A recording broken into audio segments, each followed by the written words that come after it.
Hello, నేను Jhansi. Rajya Sabha సభ్యుడైన GVL Narasimha Rao media ముందుకొచ్చారు. ఆయన మీడియా వాళ్ళకి వార్నింగ్ ఇచ్చారు. ఏమని ఇచ్చారు, ఎందుకు ఇచ్చారు అనేసి తెలుసుకుందాం. ప్రస్తుతం మనతో సీనియర్ జర్నలిస్ట్ సిఎస్ రావు సార్ ఉన్నారు. ఆయనతో మాట్లాడి మరిన్ని విషయాలు తెలుసుకుందాం. Hello sir. హలో. ఏంటి సార్, ఆయన మీడియా వాళ్ళకైతే వార్నింగ్ ఇచ్చారని తెలుస్తుంది. ఎందుకు ఇచ్చారు, ఏంటి ఇది? జనరల్గా మీడియా వాళ్ళు ఏదైనా న్యూస్ ఇచ్చారనుకో, దానికి సంబంధించినటువంటి ఆధారాలు లేకుండా అనవసరమైన ఆరోపణలు చేస్తే రిజైండర్ ఇస్తారు. రిజైండర్ కూడా కాకపోతే లీగల్ నోటీస్ ఇస్తారు. ఇది ప్రాసెస్. కానీ జీవీఎల్ నరసింహారావు రాజ్యసభ సభ్యుడు, ఆయనకి అన్నీ తెలుసు అని చెప్పి భావిస్తూ ఉంటాడు. ఆయన తను మేధావి వర్గం అని చెప్పి కూడా అనుకుంటూ ఉంటారు. ఆయన మీడియా సమావేశం పెట్టి జర్నలిస్టులకే వార్నింగ్ ఇచ్చాడు. ఎందుకు ఇచ్చాడంటే ఇటీవల కాలంలో ఆయన మీద ఒక న్యూస్ వచ్చింది. ఆయన ఏదో వైఎస్ఆర్ కాంగ్రెస్ పార్టీ దగ్గర నుంచి ఏదో పెద్ద భారీగా ముడుపులు తీసుకొని ఢిల్లీ కేంద్రంగా చేసుకొని వైఎస్ఆర్ కాంగ్రెస్ పార్టీ వాళ్ళకి అనుకూలంగా వ్యవహరిస్తున్నారు అనేటువంటి ఆరోపణలు వచ్చినాయి. దానికి సంబంధించి న్యూస్ కూడా కొన్ని వైరల్ అవుతున్నటువంటి న్యూస్. సో దాని మీద రియాక్ట్ అయ్యారు. రియాక్ట్ అయ్యి క్రిమినల్ కేసులు పెడతాను అని చెప్పారు. సరే, ఆయన ఎన్ని క్రిమినల్ కేసులు పెట్టుకున్నా లేదంటే ఎన్ని వార్నింగ్లు ఇచ్చినా న్యూస్ వచ్చినప్పుడు ఖచ్చితంగా అది ప్రజెంట్ చేస్తారు. ఆ తర్వాత వచ్చే పరిణామాలను కూడా ఎదుర్కొనే అవకాశం కూడా ఉంది. ఎందుకంటే సోషల్ మీడియా వచ్చిన తర్వాత ఏ న్యూస్ని ఆపలేరు. మారుమూల గ్రామాల్లో, మారుమూల ప్రాంతాల్లో జరిగేటువంటి న్యూస్ కూడా వచ్చేస్తుంది. ఇంతకు ముందులాగా దాచిపెట్టేటువంటి పరిస్థితి లేదు. ఇంతకుముందు లిమిటెడ్ మీడియా ఉండేది. ఆ మీడియాని మేనేజ్ చేసి కొంతమంది న్యూస్ ఆపించుకునేవాళ్ళు. కానీ ఇవాళ సోషల్ మీడియా ప్రభావం వల్ల ఆ ఛాన్స్ లేకుండా పోయింది. ఆ ఛాన్స్ లేదు. సోషల్ మీడియాలో ఇంటికి ఒక జర్నలిస్ట్ ఉన్నాడు, ఇంటికి ఒక టీవీ ఛానల్ ఉంది, మనిషికి ఒక టీవీ ఛానల్, ఇంటికి కూడా కాదు, మనిషికి ఒక టీవీ ఛానల్, ఫోన్ వచ్చిన తర్వాత మనిషికి ఒక ఫోన్ ఉంది, ఇంటికి ఒక ఛానల్ ఉన్నట్టు ఉంది. సో ఆ క్రమంలో ఏ న్యూస్ అయినా దాగేటువంటి పరిస్థితులు ఇప్పుడు లేవు. అది బహుశా నేను అనుకుంటే జీవీఎల్కి తెలుసు. సరే, ఆయన ఏదో వార్నింగ్ ఇచ్చాడు. దాన్ని పక్కన పెడితే ఆయన మీడియా సమావేశాన్ని పెట్టి కీలకమైనటువంటి అంశాన్ని ప్రస్తావించారు. ఏంటంటే ఇటీవల కాలంలో అమరావతికి ఇచ్చినటువంటి 15,000 కోట్ల రూపాయలు, బడ్జెట్లో కేటాయించినటువంటి 15,000 కోట్ల రూపాయలు, అది రుణమా లేదంటే గ్రాంటా అనేది గత కొన్ని రోజుల నుంచి చర్చ జరుగుతుంది. దాని మీద ఒక క్లియర్ పిక్చర్ ఇచ్చాడు ఆయన. ఏమి ఇచ్చారనంటే 15,000 కోట్ల రూపాయలు అమరావతి నిర్మాణం కోసం ఇవ్వడం అనేది వాస్తవం. అది లోన్ మాత్రమే, రుణం మాత్రమే. దాన్ని 30 సంవత్సరాల్లో తిరిగి చెల్లించాలి అనేటువంటి విషయాన్ని ఆయన చెప్పి అయితే ఒక ట్విస్ట్ ఇచ్చాడు ఆయన. ఏం ట్విస్ట్ ఇచ్చాడంటే ఆ 30 సంవత్సరాల లోపల ఈ 15,000 కోట్ల రూపాయల రుణాన్ని, లోన్ని ఎవరు తిరిగి కడతారు? రాష్ట్ర ప్రభుత్వం కడుతుందా, కేంద్ర ప్రభుత్వం కడుతుందా అనే దాని మీద మాత్రం క్లారిటీ ఇవ్వలేకపోయాడు ఆయన. ఆ విషయంలో స్పష్టత లేదు అనేటువంటి విషయాన్ని చెప్పారు. నాకు తెలిసినంత వరకు, నాకు గుర్తున్నంత వరకు ఇటీవల కాలంలో నిర్మలా సీతారామన్ ఆర్థిక శాఖ మంత్రి ఏం చెప్పారంటే అది కేంద్ర ప్రభుత్వమే తిరిగి ఇచ్చే అవకాశం ఉంది అనేటువంటి ఒక పరోక్ష సంకేతం ఇచ్చారు. ప్రత్యక్షంగా ఎంపీగా ఉన్నటువంటి రమేష్ కూడా ఆ విషయాన్ని చెప్పాడు. కేంద్ర ప్రభుత్వమే చెల్లిస్తుంది 30 సంవత్సరాల్లో అనేది. అంటే 15,000 కోట్ల రూపాయలు ఇవ్వడం అనేది నిజం అమరావతి నిర్మాణానికి. అయితే ఈ 15,000 కోట్ల రూపాయలని 30 ఏళ్ల లోపల, 30 ఏళ్ళు గడువు, చెల్లించేటువంటి గడువు 30 సంవత్సరాలు పెట్టారు. ఈ 30 సంవత్సరాల్లో కేంద్ర ప్రభుత్వం చెల్లిస్తుందా, రాష్ట్ర ప్రభుత్వం చెల్లిస్తుందని అంటే బైఫర్కేషన్ యాక్ట్లో ఏం పెట్టారు? అమరావతి రాజధాని నిర్మాణం కేంద్ర ప్రభుత్వమే కట్టిస్తుంది, పోలవరం ప్రాజెక్ట్ని కేంద్ర ప్రభుత్వమే కట్టిస్తుంది, వెనుకబడిన ప్రాంతాలకి నిధులు కేంద్ర ప్రభుత్వమే ఇస్తుంది, తర్వాత విశాఖ రైల్వే జోన్ని కేంద్ర ప్రభుత్వం ఇస్తుంది అని ఇవన్నీ చెప్పారు. అది బైఫర్కేషన్ యాక్ట్లో ఉంది. సో ఆ యాక్ట్ ప్రకారం అయితే అమరావతి రాజధానికి కేంద్ర ప్రభుత్వమే మొత్తం పైసాతో సహా పెట్టుకోవాలి. అందుకే నరేంద్ర మోడీ 2014 ఎన్నికలప్పుడు ఆంధ్రప్రదేశ్ ప్రచారానికి వచ్చి ఆయన ఏం చెప్పారంటే తిరుపతి కేంద్రంగా చేసుకొని ఢిల్లీ తరహా రాజధానిని నేను కట్టించి ఇస్తానని ప్రామిస్ చేశారు. వెంకటేశ్వర స్వామి సాక్షిగా తిరుపతిలో సమావేశాన్ని పెట్టి ఆయన. ఆ మేరకు 2014-2019 మధ్యలో జరిగినటువంటి కార్యక్రమాలను చూస్తే అమరావతి శంకుస్థాపనకు కూడా నరేంద్ర మోడీ వచ్చారు. అప్పుడు కూడా అమరావతి నిర్మాణానికి ఆయన కట్టుబడి ఉన్నారు. సరే, ఆ తర్వాత 2019లో చంద్రబాబు నాయుడు ఎన్డీఏ నుంచి బయటికి రావటం, ప్రత్యేక హోదా గురించి డిమాండ్ చేయటం, ధర్మయుద్ధాలు చేయటం, ఇవన్నీ జరిగాయి.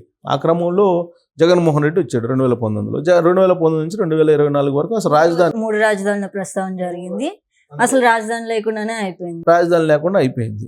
అయినప్పటికీ కూడా బీజేపీ ఎప్పుడు కూడా ఒకటి చెప్పేది, ఆంధ్రప్రదేశ్ రాజధాని ఏది అంటే అమరావతి, మేము కట్టుబడి ఉన్నాం అమరావతికి అని అనేక సందర్భాల్లో వాళ్ళు చెప్పారు. తర్వాత అమరావతి రైతుల కోసం ఆడ ఉద్యమం చేస్తున్నటువంటి వాళ్ళకి మద్దతు పలుకుతూ కొంతమంది లీడర్లు అక్కడికి వెళ్ళారు. ఇవన్నీ జరిగాయి. అయితే ఇక్కడ అమరావతి రైతుల పక్షాన్ని నిలిచినటువంటి గ్రూపు ఒకటి ఉంది ఆంధ్రప్రదేశ్ బీజేపీలో. వాళ్ళకి వ్యతిరేకమైనటువంటి గ్రూప్ ఇంకోటి ఉంది. ఈ వ్యతిరేకమైనటువంటి గ్రూప్ ఏంటి, వైఎస్ఆర్ కాంగ్రెస్ పార్టీ తోటి అలయడ్ అయ్యి ఉంది అనేటువంటిది వాళ్ళ మీద ఉన్నటువంటి ఒక అభిప్రాయం. ఆ గ్రూప్లో ఎవరెవరు ఉన్నారు, విష్ణువర్ధన్ రెడ్డి ఆ మధ్యకాలంలో ఒక టీవీ ఛానల్లో కొలికిపూడి శ్రీనివాస్ చెప్పు తీసుకొని కొట్టిన సందర్భం ఇదే విషయంలో, అమరావతి విషయంలోనే. ఆయన ఆ తర్వాత సోము వీర్రాజు, జీవీఎల్ నరసింహారావు పేరు కూడా చెప్తూ ఉంటారు. సో కాబట్టి వీళ్ళంతా కూడా వైఎస్ఆర్ కాంగ్రెస్ పార్టీకి అనుకూలంగా ఉండేవాళ్ళు ఈ టీం అనేటువంటిది ఒక అభిప్రాయం ఉంది, బీజేపీలో ఉంది, అలాగే ఆంధ్రప్రదేశ్ ప్రజల్లో కూడా ఉంది. అందుకే ఎన్డీఏలో భాగస్వామ్యం అయిన తర్వాత తెలుగుదేశం పార్టీ, జనసేన, మీరు మొన్న ఎలక్షన్ జరిగినటువంటి తీరు చూస్తే కనుక అసలు విశాఖకు సంబంధించి ఎంపీ సీట్ని ఆశించాడు జీవీఎల్ నరసింహారావు, కానీ దానికి ఒప్పుకోలేదు కూటమిలో ఉండేటువంటి పక్షాలు. జనసేన ఒప్పుకోలేదు, అలాగే తెలుగుదేశం పార్టీ కూడా ఒప్పుకోలేదు. దానికి కారణం ఏంటంటే, ఒకవేళ తెలుగుదేశం పార్టీ జనసేన సపోర్ట్ చేసినప్పటికీ కూడా వైఎస్ఆర్ కాంగ్రెస్ పార్టీ ఫేస్ కనిపిస్తుంది కాబట్టి ఆయనలో ఓట్లు వెయ్యరు అనేటువంటి ఉద్దేశంతో వాళ్ళు పక్కన పెట్టేస్తారు. అలాగే పక్కన పెట్టినటువంటి వాళ్ళు 2-3 ఉన్నారు, సోము వీర్రాజు కానీ వీళ్ళందరూ, ఇలాంటి వాళ్ళందరూ ఉన్నారు. సరే, విష్ణువర్ధన్ రెడ్డి ఫేడ్ అవుట్ అయిపోయాడు. అసలు ఉన్నాడా లేడా బీజేపీలో తెలియట్లేదు, ఫేడ్ అవుట్ అయిపోయాడు. బట్ వైఎస్ఆర్ కాంగ్రెస్ పార్టీకి ఆయన అనుకూలంగా ఉంటాడు, వైఎస్ఆర్ కాంగ్రెస్ పార్టీ పక్షాన్ని ఎప్పుడు నిలుస్తుంటాడు అనేది విష్ణువర్ధన్ రెడ్డి మీద ఉన్నటువంటి ఒక ముద్ర. అలాగే జీవీఎల్ మీద కూడా ఉంది. అందుకే జీవీఎల్ ఏది మాట్లాడినా సరే ఇది ఎన్డీఏ కూటమికి అనుకూలంగా మాట్లాడుతున్నాడా లేదంటే వైఎస్ఆర్ కాంగ్రెస్ పార్టీకి అనుకూలంగా మాట్లాడుతున్నాడా అనేటువంటి సందేహం కలుగుతుంది. అందుకే ఇవాళ ప్రెస్ మీట్లో చాలా క్లియర్గా ఆయన ప్రెస్ మీట్ కనుక ఉంటే ఆయన మీద కొన్ని ఆరోపణలు వచ్చినాయి.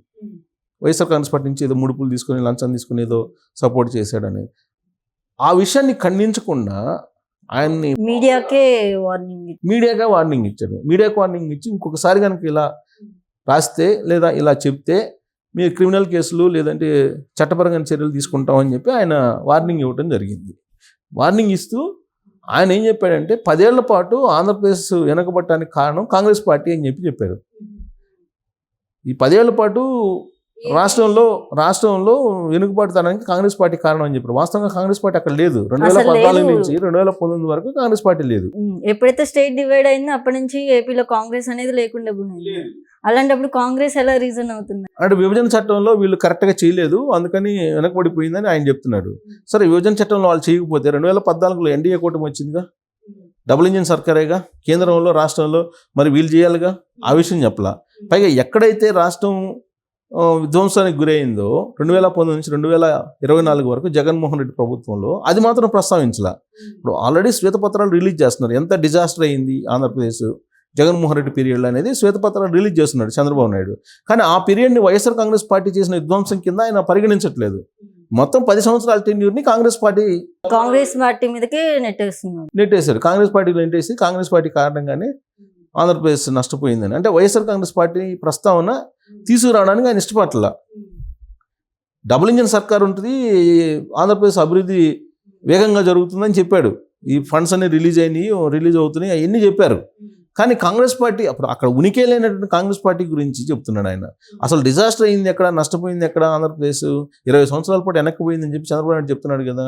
2019 నుంచి 2024 వరకు జగన్మోహన్ రెడ్డి ముఖ్యమంత్రిగా ఉన్న కారణంగా 20 సంవత్సరాల పాటు ఆంధ్రప్రదేశ్ వెనక్కిపోయిందని చెప్పి ఆయన చెప్తున్నాడు. దానికి ఆధారాలు కూడా చూపిస్తున్నారు.